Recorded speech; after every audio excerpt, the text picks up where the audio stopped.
This conversation is powered by Google Illuminate. Check out illuminate.google.com for more. So we've got this massive economic survey for 2024-25. It's a big read, but it's packed with interesting stuff. Think of it as India's economic health checkup. Yeah. Exactly. It's a deep dive into India's economy, looking at everything from global trends to domestic policies. And the big picture? Is India's economy doing okay? I mean, are we doing all right? Pretty steady, actually. Solid growth, but yeah, with some interesting challenges. Challenges? Like what? Spill the tea? I'm all ears. Global uncertainty is a big one. Plus, there's a lot of talk about deregulation. Global uncertainty, you say? What's the big deal? Explain it to me like I'm 5. Well, the global economy is a bit wobbly, right? Manufacturing's slowing down in some places, but services are doing okay. Inflation's easing, but not everywhere. And geopolitical tensions are a constant worry. It's a mess, really. So a mixed bag globally. How does that affect India? Does it impact us much? India's doing surprisingly well, considering.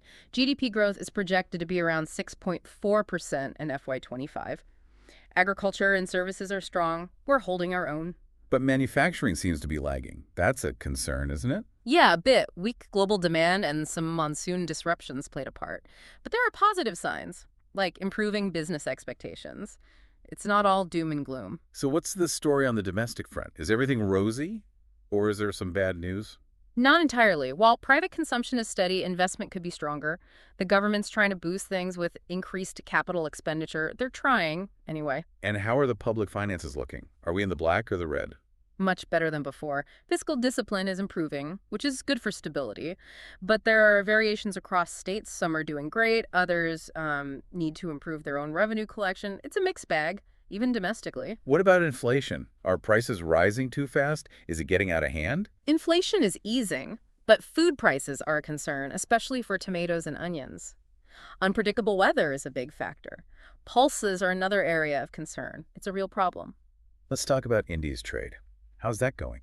Are we exporting enough? Exports are growing, but imports are growing faster, widening the trade deficit. Services exports are doing well, though. Remittances are also strong, helping to balance things out. It's a bit of a balancing act. What about foreign investment? Are we attracting enough? FDI is showing signs of a revival, but net inflows are down due to increased repatriation. Portfolio investment has been volatile, but overall, India's external sector is relatively stable. It could be better, though. Any big risks on the horizon? Anything we should be worried about? Definitely. Restrictive trade policies from the EU, like the CBAM, could hurt Indian exports. Plus, global uncertainty could always throw a wrench in the works. We need to be prepared. Let's shift gears to the financial sector. How's the banking system doing? Are our banks healthy? Pretty healthy. Asset quality is improving, and banks are well capitalized. Credit growth is moderating, though, which is a good thing. It's a positive sign. What about the stock market? How's the market doing? It's been doing really well, but there are risks. High valuations in the U.S. could trigger a correction, impacting India.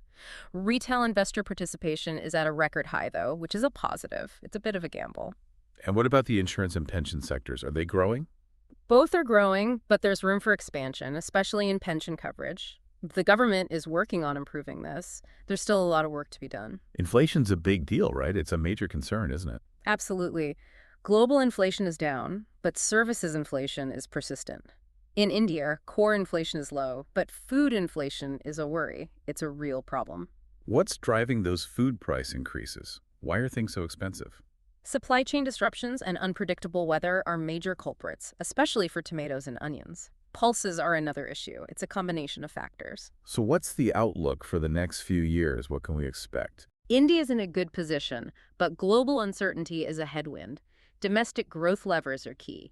Deregulation is a big focus. It's crucial for our future. Deregulation. Why is that so important? What does it mean?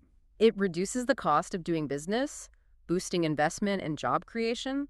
It's about giving businesses and individuals more freedom. It's essential for growth.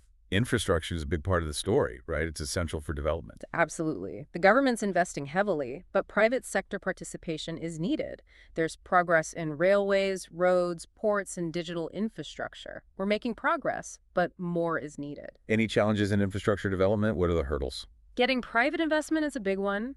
Also, ensuring sustainability in construction practices. It's a complex issue. How's the industrial sector doing? Is it growing? It's growing, but facing global headwinds.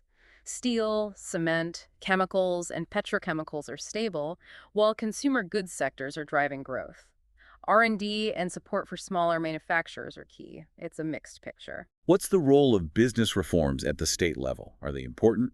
They're crucial for industrial development. States that make it easier to do business tend to see more industrial activity.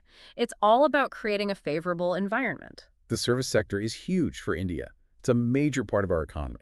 It's been a major growth driver, especially with manufacturing facing global headwinds.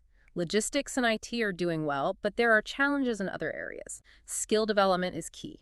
We need to invest in our workforce. What about the digital economy? It's growing rapidly. It's creating lots of jobs, but we need to manage the risks of automation. ONDC is a big step towards inclusivity. It's a double-edged sword. Agriculture is still a major employer. It's vital for our country. It's shown resilience, but weather is a big factor. Diversification and productivity improvements are key. There are challenges in pulses and edible oils. We need to adapt to climate change. What about food management and food security? How are we doing? The government's doing a lot to ensure food security through the PDS and other schemes, but there are challenges in storage and distribution. It's a constant struggle. Let's talk about the social sector. Education and healthcare are vital. They're crucial for our people. There's been progress in both, but challenges remain in terms of quality and access. The NEP is aiming for big improvements in education, and initiatives like ABPMJ are expanding healthcare coverage. Mental health is also getting more attention. We're making progress, but it's a slow process. What about rural development? How are we improving rural areas? The government's focusing on infrastructure, housing, and livelihoods. Localizing the SDGs is a key strategy. It's a long-term project. So overall, a pretty positive picture, but with some significant challenges. It's a complex situation. Exactly. India's economy is resilient, but navigating global uncertainty and addressing domestic challenges requires strategic policymaking. We need to be proactive. That was a great discussion. Thanks for sharing your insights. I really appreciate it.